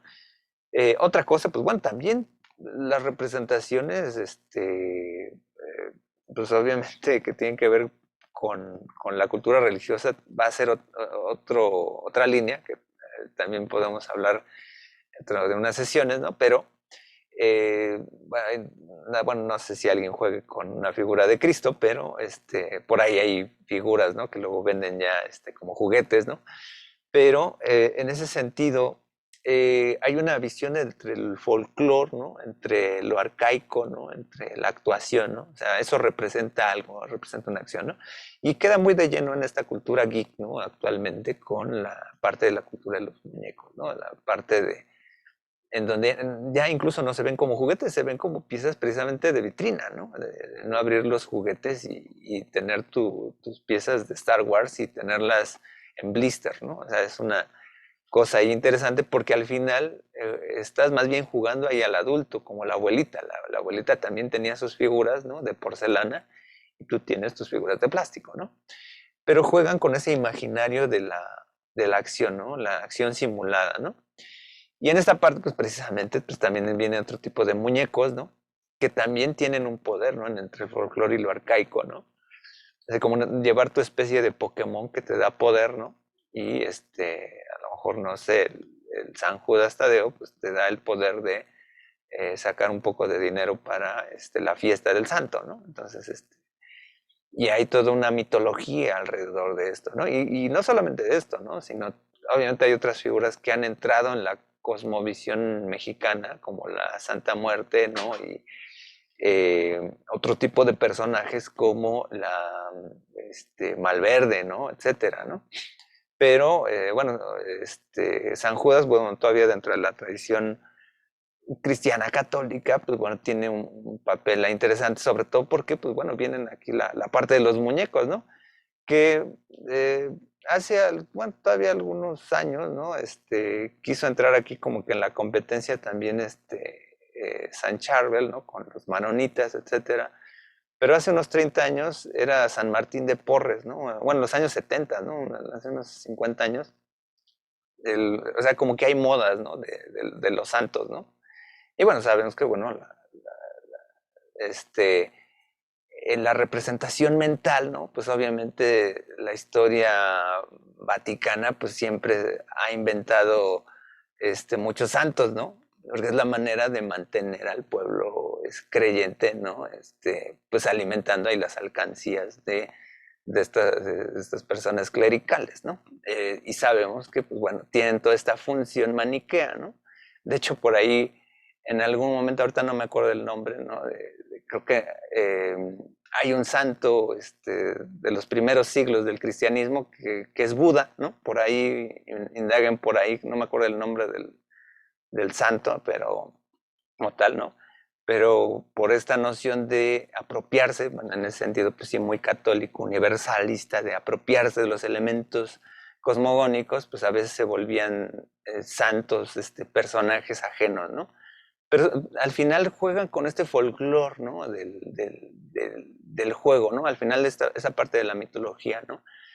Al final cuando viene toda esta cultura, que bueno, en la Edad Media, ¿no? Pues obviamente era la cultura de los vitrales, ¿no? Pero eh, es muy particular en la cultura mexicana toda esta cultura de los tener los santitos, ¿no? O sea, es la forma, la traducción en que toda esta visión, pues, de origen oriental, pensando toda esta migración del estrecho de Bering hasta los pueblos mesoamericanos, ¿no? Que tienen, por ejemplo, el sintoísmo oriental, ¿no? De que todo objeto tiene un poder, tiene una vida, ¿no? Y los dioses, pues, la infinidad de dioses que hay en Mesoamérica, pues al final se aterrizaron en, en las visiones de los santos, ¿no? Por ejemplo, Tlaloc se transforma en Santiago Apóstol, por ejemplo, ¿no? Entonces hay dimensiones. ¿Por qué? Porque ambos tienen una correspondencia con el ciclo del agua, ¿no? De las lluvias, etcétera, ¿no? Entonces hay correspondencia, ¿no? Con los rituales y toda esta parte de la señora, ¿no? Por último, bueno, todo esto que comenté, pues bueno, es una interpretación mía, no lo dice Lotman, no se mete con esta parte de las partes míticas, pero viene a colación como aterrizarlo ahí, ¿no? La parte de la semiosfera 3, bueno, pues habla ahí de la modelización, la arquitectura, y que esto también habla como del espacio físico, ¿no? Al final, nuestra ciudad es una condición modelizante, ¿no? En el aspecto de en cómo nosotros deambulamos, ¿no? En los aspectos, en que está modelado. O sea, hay una idea. Cuando pensamos en un arquitecto, el arquitecto no solamente está pensando en cómo va a ser la estructura, sino que van a haber personas deambulando en el objeto que va a construir. En ese sentido, pues bueno, es una especie de construcción textual de alguna manera, ¿no? Es una especie de discurso, ¿no?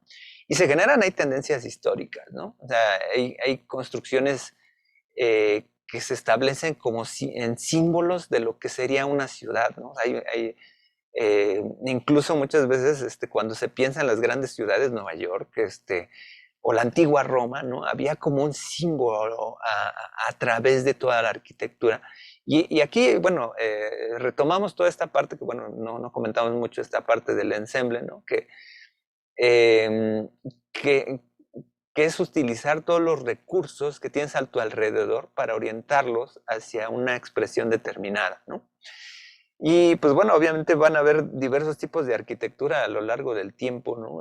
Por ejemplo, especie de grecas, ¿no? Que la cultura este, de algunos pueblos mesoamericanos, la cultura, se me acaba de ir el nombre de las culturas de la zona de Oaxaca, ¿no? Obedece, por ejemplo, todo este tipo de arquitectura, ¿no?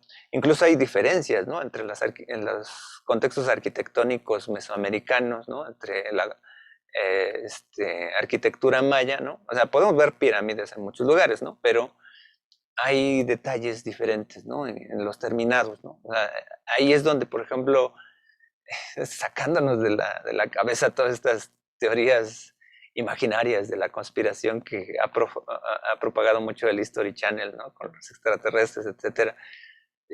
Existen esas construcciones porque son viables, ¿no? Dentro del carácter humano, ¿no? O sea, el carácter humano lo puede estructurar, puede trabajar con piedras, ¿no? Si no vean ahí, buscan en internet cómo, por ejemplo, cortar las grandes piedras, ¿no? Con especie de clavos gigantes, ¿no? Y pueden romper piedras y irlas apilando, ¿no? Para hacer construcciones majestuosas, ¿no? Entonces, en ese sentido, o sea, cada cultura tiene una visión particular, ¿no? Eh, cultura mixteca, ¿no? La cultura mixteca tenía toda esta visión particular, ¿no? De las grecas, ¿no? Si me lo recuerdo, ¿no? Y bueno, al final, pues bueno, la vida cotidiana, ¿no? Pues hay rituales, ¿no? Que nos permiten entrar en este ensamble, ¿no? Nos vestimos del Día de Muertos. Bueno, ahorita ya vienen las procesiones, ¿no? Hacia el 12 de diciembre, ¿no? A la basílica, etcétera, ¿no? Y hasta hay una forma, ¿no? De identificarse, ¿no? Con ciertos atisbos, ¿no? Llevar la camiseta, ¿no? De esta pintura de Marcos Aquino y, y que de alguna manera pues hace identificar a la población que va a este tipo de procesiones, ¿no? Y ahí hay como una proximidad con el arte, ¿no? En el sentido de, bueno, diría Katia Mandoki, ¿no? Lo que es la prosaica, o sea, la estética de lo cotidiano, ¿no? Hay sensibilidad que se genera al día con día, ¿no? Y en ese sentido, ¿no? Pues hay una especie de sincronía alrededor de entender, bueno, entiendo, por ejemplo, pues, bueno, ahorita que de repente se puso de moda, ¿no? Esta expresión del Día de Muertos, bueno, desfile, ¿no? Creado por James Bond de Cutly, ¿no? Toda esta película del 007, ¿no? Pero es interesante porque es la reapropiación, ¿no? Significante, ¿no? De elementos que están dentro de una cosmogonía y funciona, ¿no? O sea, lo que antes podría haber sido una procesión, pues ahora se vuelve un desfile, ¿no? Y ahí vienen convenciones y rupturas, ¿no? Entre lo que es la vida cotidiana, ¿no? Y bueno, ya aquí cerrando ya no es Yuri Lotman, pero sí ver los otros alcances que va a tener el mundo de la semiótica en términos del tema de hoy, que es la semiótica cultural y la comunicación, que pues bueno, en el siglo XX, pues bueno, ya habíamos visto, bueno, Yuri Lotman escribió sobre el cine, pero pues ahí, por ejemplo, hay vastedad, ¿no? De varios escritos en los Cahiers du Cinema de los años 60, 70. Uno de ellos, pues, es Jean Mitry, otro es Christian Metz, ¿no? Donde se habla de lo que es la semiótica audiovisual desde la configuración descriptiva del fenómeno del lenguaje, ¿no? Hasta sus particularidades del discurso mismo, ¿no? Desde cómo, que esa es la teoría de la gran sintagmática de Christian Metz, donde se puede ubicar que un film narrativo tiene ciertas condiciones, ¿no? Determinadas, ¿no? Y que se puede hacer alusión a esta construcción como de sintagmas, ¿no? Como si estuviéramos hablando de, no es, eh, no es lo importante ver que en el cine pues hay un infinito número de escenas, ¿no? posibles, ¿no? Porque, por ejemplo, cuando nos comunicamos verbalmente, tenemos fonemas muy limitados, ¿no? Pero con esos fonemas limitados podemos construir las oraciones que nosotros queramos. En el cine no funciona de la misma manera, ¿no? En el cine hay las tomas se hacen en función del fotógrafo, o sea, si tú tomas un bebé llorando, ¿no? O sonriendo, ¿no? No vas a, esa fotografía o esa secuencia de fotografías eh, no se van a seguir reutilizando en toda la historia del cine, ¿no? Así que si no tengo esa toma, pues yo la recreo, ¿no? O por ejemplo, lo que luego dejan algunos profesores de cine, ¿no? Que este término que ya es nuevo, ¿no? Las suecadas, ¿no? Que es como imitar, ¿no? La escena de una película, ¿no? Pero son tus tomas, ¿no? De hecho, es como una manera ahí como de alternativa de generar productos, ¿no? Que haces alusión a una obra, ¿no? Y haces tu propio montaje, ¿no? Entonces, lo que dice Christian Metz, pues lo que importa más en el cine son los signos de puntuación, o sea, cómo se mezclan las oraciones ahí. Porque ya se buscó muchas veces dentro de la historia del cine, o la historia de la teoría del cine, que las tomas o las escenas no son como las palabras, ¿no? O sea, que lo que genera, ¿no? Al final, o lo más parecido entre el cine y las palabras son las oraciones, ¿no? O sea, el contenido simbólico en su totalidad. Y entonces lo que establece, pues ahí, Christian Metz, pues es ver cómo se mezclan estos elementos, ¿no? Los planos autónomos, de ahí parte a la parte de los sintagmas, ¿no? Aquellos sintagmas que dan cronología de una secuencia o bueno, dan una cronología de tomas, ¿no? Hacia una ubicación temporal o una descripción, ¿no? Ahí específicamente se va a los sintagmas narrativos, ¿no? Y como estos sintagmas narrativos a lo mejor pueden hablar de tiempo pasado, ¿no? Flashback, flash forward, ¿no? O momentos que están sucediendo en el mismo tiempo en espacios diferentes, ¿no? De ahí se establece esta dimensión como que tendría que ver con la escena, ¿no? La construcción de una escena o una secuencia, ¿no? Y pues bueno, ahí es toda una teoría que pues bueno, a lo mejor en algún momento ustedes verán en lo que es, espero, ¿no? Que tomen la materia de imagen y discurso audiovisual, ¿no? Que sería pues la materia que es correspondencia a este bloque de temas, ¿no? De lenguaje, pero aterrizados a la parte discursiva visual, ¿no? Y pues bueno, otros alcances semióticos frente al arte, pues bueno, estaríamos hablando aquí de Daniel Barbieri, por ahí tiene su texto de los lenguajes del cómic. Por ahí también hay un texto de Romain Gauvain, los lenguajes del cómic, que no es tan semiótico realmente, no separa tanto los elementos del lenguaje, habla más bien de consideraciones como medio historicistas, a veces anecdóticas. Creo que, bueno, es un alcance, pero pues bueno, entre estos creo que el más recomendable pues, fue Daniel Barbieri, ¿no? Que pues bueno, fue importante es un italiano semiótico también ahí referente, ¿no? Dentro de los estudios del cómic. También se puede hablar de lo que es la semiótica del sonido, ¿no? Ahí pues la mexicana Lidia Camacho tiene un texto, una visión estructuralista, ¿no? Hay otros autores, Michel Chion pues habla mucho de la audiovisión, es un referente también entre la parte semiótica. Barrett Brooks y Javier Ariza, pues bueno, son otros dos referentes, ¿no? Y pues bueno, la parte hay semiótica de los videojuegos, ¿no? Ahí desde Omar Calabres en los años 80, ¿no? Tenía un artículo en este libro de la era neobarroca. Y pues bueno, de ahí hay muchas luego interpretaciones esteticistas, ¿no? Que bueno, por ahí podemos mencionar a Andrew Darley, ¿no? Pero no es tan semiótico, a veces raya un poco más cuestiones como sociológicas, hermenéuticas, pero sí dan pie como a la reflexión sobre todo ahí, de qué es lo que hay como del marco de referencia, ¿no? Porque en algún momento ahí habla de Humberto Eco, Jameson, etcétera, ¿no? Marciano Seltzer, Jan Costa. Bueno, Jan Costa es alguien que aplica más como al diseño, ¿no? El arte y el diseño, pero pues en algún momento habla de toda esta cosmovisión digital, ¿no? Ya es un Hauerliak y pues bueno, son tendencias, ¿no? Por mencionar algunos, ¿no?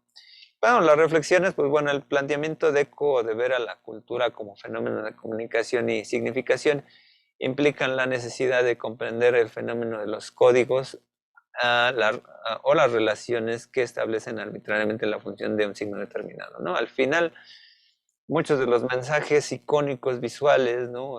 También están versados en una especie de arbitrariedades o establecimientos culturales, ¿no? En la reflexión de Lotman, la dimensión de la cultura también encierra la relación de los signos, ¿no? O sea, la cultura es producto de esta relación de los signos, ¿no? En la ejemplificación de la escena y el teatro se vislumbra también el análisis de la conducta humana, algo que mencionamos también con la parte de Aristóteles, ¿no? Desde la poética, ¿no?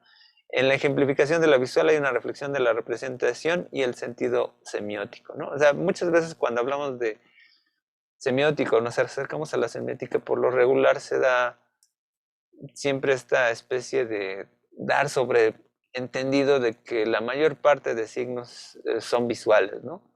No siempre son así, ¿no? Hay muchos signos que obedecen al gusto, al olfato, al tacto, ¿no? Y a todos los sentidos que tiene el ser humano. En las investigaciones que realmente tenemos como 25 sentidos, ¿no? Desde el sentido de gravedad, el equilibrio, muchos otros elementos que formalizan nuestra percepción. Y si son codificables en lo verbal, son dignos de análisis semióticos, ¿no? En el aterrizaje de los muñecos y los juegos vimos que se ejemplifica mucho la significación en torno a los mitos y las ideas que suponen a dichos objetos, ¿no?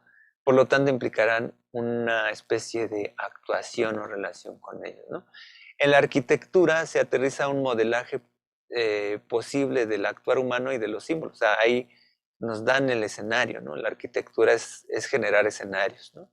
En la vida cotidiana producimos signos en nuestro actuar y significar, ¿no? Incluso hasta la manera en que uno se viste, pues genera una especie de relación con tu arquetipo, tu personaje, la codificación de lo que quiere significar, ¿no? En la forma en que uno eh, determina conscientemente esto, ¿no? Incluso, pues bueno, es interesante, a pesar de que tenemos que usar cubrebocas actualmente, es maravilloso que la gente dice, pues no voy a ser como los demás y voy a hacer mi cubrebocas con los símbolos que a mí me gustan, ¿no? Es muy interesante porque es una apropiación del espacio y el objeto, ¿no? Así como las personas que se tatúan disgregan con el aspecto de la generalidad, ¿no? O sea, mi personaje es único, yo me voy a tatuar este personaje, me voy a tatuar esta figura, etcétera. Es una contraposición a la figura de la naturaleza, ¿no? Y bueno, pues así podríamos continuar con otros elementos de la cultura como el arte visual, el cine, los videojuegos, el sonido, y que en este sentido, pues bueno, la semiótica lo que hace es deconstruir finalmente objetos. Esta condición artrológica que señalaba Roland Barthes, pues va a estar de lleno en todo momento cuando estamos analizando o deconstruyendo cualquier objeto visual, olfativo, etcétera. Cualquier objeto que sea digno de traducirse en cuestiones verbales, pues se va a deconstruir, ¿no? Y pues bueno, pues aquí hay algunas referencias, ¿no? El texto de Daniel Barbieri, los lenguajes del cómic, el modelo comunicativo, Castro y Shell, ahí sirven para ver, es un texto de teorías de la comunicación, a ver si en algún momento, pues bueno, yo lo tengo ahí desde Trillas, ¿no? Pero no lo he encontrado, creo que en digital, a ver si un día lo digitalizo y lo comparto, pero bueno, Tratado de Humberto Eco de Semiótica General, pues es el referente, ¿no? Para entender todas estas particularidades. Digo, es un poco críptico luego en algunos aspectos este texto, porque luego genera sus propios símbolos y codificación interna del libro. Es una cuestión medio extraña y de Humberto Eco, ¿no? Pero bueno, la semiósfera de Yuri Lotman, la 1 o 13, pues bueno, ahí son estos apartados que revisaron, ¿no? De Christian Metz, ensayos sobre la significación del cine 1 y 2, ¿no? Espero que a lo mejor lleguen a ojearlos por ahí en discurso y imagen, ¿no? En esta materia. De Jordi Sánchez Navarro, pues está este texto de narrativa audiovisual, ¿no? Que sintetiza mucho de lo que habíamos visto, ¿no? De las teorías narrativas, pero también sobre toda esta aplicación de la reconstrucción de aspectos visuales, ¿no? Entonces, bueno, ya después de todo este gran apartado, ¿no? Pues bueno, no sé si alguien quisiera, pues, comentar, algo, ¿no? No sé, bueno, aquí pues por sus participaciones, ¿no? Obviamente comentando cómo, pues bueno, ven todo este tema, ¿no? Entonces, pues adelante, Cristian. Hola, hola, buenas tardes. Yo me perdí un poco en la parte de la traducción de textos. No sé, fue mi parecer que esto se apega un poco también a lo que es la hermenéutica, ¿no? O Es, podría estar en la frontera, en el límite de la hermenéutica. sí, sí, bueno, sí, ahorita ahí ya no profundicé mucho en Peter Thorpe en las láminas, ¿no? Que en realidad obedecen aquí más bien a una visión de la intersemiosis, ¿no? Que ya se plantea en la dimensión de Gerard Genet, ¿no? De los paratextos, ¿no? Que mucho viene todo en colación en la manera de cuál es la información que vamos obteniendo, ¿no? De un texto, ¿no? Y sí tiene una correspondencia muy, muy delgada, o sea, de hecho la estructura de análisis ruso, ¿no? Tiene una delgada línea con la parte hermenéutica, incluso con Bakhtin, hay como que hay líneas también que se mezclan o se entremezclan ahí y nos sitúan precisamente a situar que en algún punto, ¿no? La codificación pues está limitada o de acuerdo a los perfiles, ¿no? Entre el destinatario y el emisor, ¿no? Entonces aquí si codificamos, por ejemplo, las visiones intertextuales, ¿no? Que por ejemplo pueden haber en una referencia, por ejemplo, pues el Quijote de la Mancha, ¿no? Tiene una referencia intertextual inmensa, pero nosotros no tenemos acceso a esos textos originales a los cuales hacía referencia Cervantes, ¿no? Que eran los libros de caballería y que de alguna manera pues se interponen ahí, ¿no? La misma Biblia, ¿no? Los textos de la Biblia pues obviamente son interpretaciones de textos sumerios, ¿no? La visión cristiana pues es una visión mitológica o sea, los intertextos por ahí, ¿no? Que bueno, ahí viene toda esta relación entre el hipotexto y el hipertexto, ¿no? En términos del texto a donde te refiere, ¿no? Pues por ejemplo toda la cosmogonía de Horus, Mitra, etcétera, ¿no? Los dioses solares, ¿no? Se interpreta pues toda la cosmovisión cristiana, ¿no?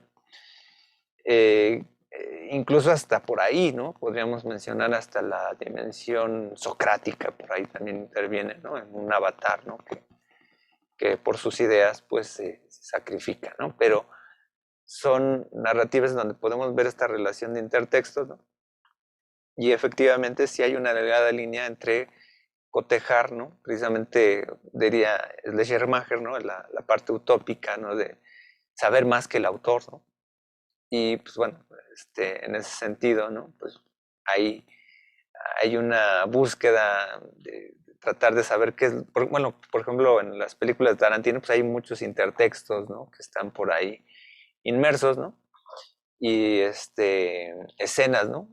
O por ejemplo, no tenemos que irnos así a un cine tan específico, ¿no? Ahorita que sale el tráiler, ¿no? De Spider-Man 3, ¿no? Pues obviamente por ahí hay una escena, ¿no? Que hace alusión, ¿no? Bueno, a las anteriores, bueno, a las de Andrew Garfield, ¿no? Cuando se está cayendo la chica, ¿no? Al vacío, ¿no? Pues obviamente ahí hay pues, intersexual, pero muchas veces esas citas, ¿no? Son más cómodas siempre en el mundo cinematográfico, pero estas citas, pues a veces viven mucho en el aspecto literario, ¿no? Cien años de soledad, por ejemplo, ¿no? De García Márquez pues, hace una alusión a muchos de sus propios textos, ¿no? Entonces, ahí esa codificación, ¿no? Saber deconstruir todo esto, pues es como saber identificar estos elementos textuales, ¿no? Entonces, eh, digo, aquí pues obviamente la parte de la intersemiosis es parte precisamente de ver como hacia atrás, ¿no? El ciclo de la semiosis, ¿no? O sea, qué es lo que está inserto, ¿no? Cuál es el intertexto que está dentro de cada mensaje, ¿no? Y sí, o sea, en ese sentido, pues la traducción intersemiótica, cuando se plantea, ¿no? Ahora en pasar, por ejemplo, de un libro a una película, ¿no? Pues a veces se tiene que ver cuál es como el sentido general de la obra, ¿no? Por ejemplo, pasar eh, una obra de Philip K. Dick a la película de Blade Runner, ¿no? Entonces, si tú vas en algunos elementos, no son iguales, ¿no? Pero dicen, corresponde como que el sentido general de la obra, ¿no? ¿Cuál es el espíritu de la obra? Y, bueno, ahí se dimensiona, ¿no? Aquí la diferencia más bien entre la parte hermenéutica y semética, que es lo que comentas, sería indicar que pues como que la parte hermenéutica pues es como viajar al pasado, ¿no? La parte semiótica, la parte semiótica pragmática es como viajar al futuro, ¿no? Que es lo que se puede hacer si queremos adaptar algo que ya vimos. Y la dimensión estructuralista, ¿no? De la cultura, ¿no? En esta parte formalista sería, ¿no? Pues sería cuál sería la relación entre el análisis, ¿no? De lo que tenemos enfrente y podemos ir esgrimiendo de lo que hubo hacia atrás, ¿no? Entonces por ahí hay una parte conectada, ¿no? Como al pasado, ¿no? Y en lo presente que estamos analizando, ¿no? Nos llega un texto, nos llega una película y lo que hacemos es tratar de deconstruir, pues específicamente lo que estamos viendo, ¿no? En función de nuestro conocimiento, ¿no? Bueno, no sé si confundí más, pero pues bueno, más o menos esa sería como la dimensión que sería, de acuerdo a este comentario que nos hace Cristian, ¿no? Eh, ¿Alguien más? ¿Alguien más por ahí? Antes de, digo, es, ya estamos a pocos minutos de terminar, pero bueno, no sé, algún comentario. Realmente con este tema cerramos el mundo semiótico en general. Por ahí lo comentamos todavía en la última sesión, lo llegaremos a comentar con la parte de la antropología simbólica, pero de algún modo, pues bueno, es las líneas generales, ¿no? De todo este ancho mundo de la semiótica que a veces ha sido pormenorizada en las últimas décadas, pero sigue siendo un área importante de la comunicación, ¿no? Y más de la comunicación, del conocimiento, ¿no? Pero es una tercera perspectiva la que hemos visto el día de hoy, ¿no? Entonces, no sé si alguien más por ahí. Entonces, Sí, bueno, yo tenía una duda de cuando hice la lectura, ujú. era sobre esta parte de que decía Humberto sobre el perro y los perros y el experimento de Pablo, que justo, o sea, la leí y la volví a leer y tenía como estas... No, pues sí, no la terminaba de comprender. Eh, no sé si podría explicarme un poco porque... Ay, voy a ver si encuentro la nota. Ajá. Sí, es la divergencia entre determinar que la sociomiótica funciona igual que la visión semiótica humana.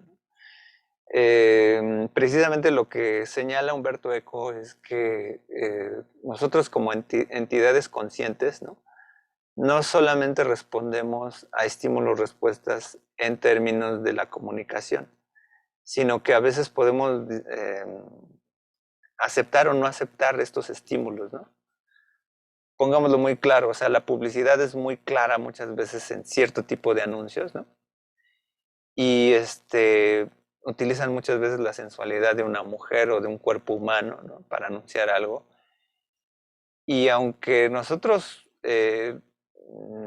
podemos observar el cartel el espectacular o el anuncio por televisión, pues obviamente no desata nuestras pasiones, ¿no? Así más profundas y nos volvemos animados. Digo, hay personas que cuando no tienen un nivel de conciencia a lo mejor sí lo podrían hacer, ¿no? O sea, que es precisamente la paradoja y que señala Yuri Lotman, que más bien no depende del objeto de comunicación, sino de la persona misma, ¿no? Pero en el caso de Humberto Eco, nosotros, por ejemplo, muchas veces nos han dicho, no, es que mira, el color rojo aumenta el hambre y etcétera, ¿no? Y hay personas que conscientemente están en un VIPS todo el tiempo y están varias horas y toda esta idea maniquea, ¿no? De la publicidad subliminal y todo esto, pues no, realmente no funciona. La publicidad subliminal es uno de estos mitos, ¿no? De la misma publicidad para determinar que se puede manipular a las personas, ¿no?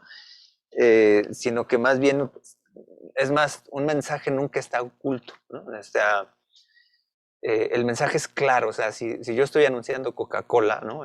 O cualquier producto,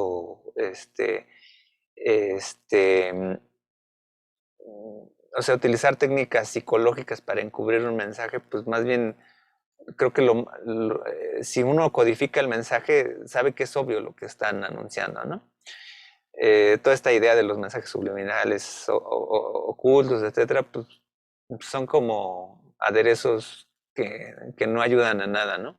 Entonces, ¿qué es lo que pasa? O sea, que un animal, pues igual tú le puedes mostrar comida, ¿no? Y ahí está babeando, ¿no? Y pues, por ejemplo, si nosotros vemos un anuncio de comida, ¿no? Pues te puede dar hambre en cierto aspecto, pero eres consciente de que no necesariamente en ese momento pues vas a ir a comer, ¿no? O sea, no funciona así. O sea, en términos, la sociomiótica es como muy activa en ese mundo, ¿no? Y lo que pasa con nuestra situación cultural es que podemos decir no, o sea, decir, pues, precisamente eso es lo que ahorita en la condición de los análisis de género, ¿no? No porque una mujer use minifalda, ¿no? Pues ahí va a ir el hombre de animal, ¿no? Precisamente porque en esta utopía humana, ¿no? De decir el ser humano es más consciente de los instintos, ¿no? Pues debe detenerse y debe de razonar cuándo es un no, ¿no? Entonces, eso es la dimensión cultural, ¿no? Que impide que nosotros en cualquier tipo de mensaje, pues activemos, ¿no? Obviamente, pues podemos encontrar algún tipo de mensajes que provocan, ¿no? Que es muchas veces cuando en la retórica nos engatusamos, ¿no? Y que pues ahí, pero aún así en una dimensión retórica de debate, ¿no? Pues al menos, digo, pasar como las pláticas de Adame y Carlos Trejo, que terminan en los golpes, ¿no? Que además eso es puro show, pero pueden haber personas apasionadas, ¿no? Que por un estímulo-respuesta, ¿no? Inmediatamente reactiven, ¿no?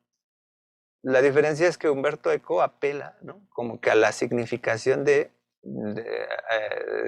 la significación estructural. Pero aún así, en un debate acalorado, es porque estamos codificando las cosas, ¿no? Si alguien habla mal de mi mamá y la persona pues se exalta, etcétera, ¿no? Es porque está codificando activamente esos elementos lingüísticos, ¿no? Ya es una codificación. No hay una seña natural, biológica, para insultar, ¿no? O sea, como, bueno, a lo mejor los gatos, pues sí gruñen, ¿no? Podríamos gruñir, pero pues, te alejas, ¿no? Entonces, como que lo que sitúa Humberto Eco va a valorar más esta parte semiótica cultural, ¿no? Sobre la parte sociomiótica, ¿no? Y que hay estudios, ¿no? De la sociomiótica en algún momento en la maestría que tenía una colega que más bien era en la parte de antropología, estaba en la parte de antropología física, pues estudiaba lo que eran los monos aulladores, ¿no? De Chiapas, ¿no? Y cómo había una relación de comunicación entre ellos, ¿no? Pero pues bueno, ahí los marcadores eran más biológicos, ¿no? Más sociomióticos, ¿no? Realmente nosotros no nos comunicamos así, ¿no? O sea, es más, hasta cuando nosotros intentamos pensar sin palabras, ¿no? Pues nos va a generar mucha ansiedad, ¿no? Porque nos vamos a volver así como que medio animalitos, pero ya estamos demasiado codificados, ¿no? Amaestrados con la palabra, ¿no? Como para, no podemos volver a esta parte de Tarzán, Greystock o el hombre animal, ¿no? Como tal, ¿no? Estamos muy culturalizados y codificamos y aquí viene de lleno toda esta parte de las unidades culturales. Sabemos codificar muy bien una palabra en su relación cultural y qué es lo que se relaciona con esto, ¿no? ¿Sale? Muy bien. ¿Alguien más por ahí? ¿Alguna otra opinión? Antes de ya despedirnos, ya estamos terminando casi nuestro curso, nos faltan 2 sesiones. Vamos a entrar a la parte de hermenéutica. Por ahí pues colgué ahí 2 videos en la plataforma, uno sobre cómo malinterpretar un chiste, por ahí el video por ahí cita por ahí a Gadamer, pero y hay otro video ahí sobre Evangelion, ¿no? Que ahí es más como un ejemplo de cómo ver una interpretación amplia de la filosofía, ¿no? Pero no se pierdan ahí el texto por ahí que se tiene que revisar ahí sobre Heidegger, ¿no?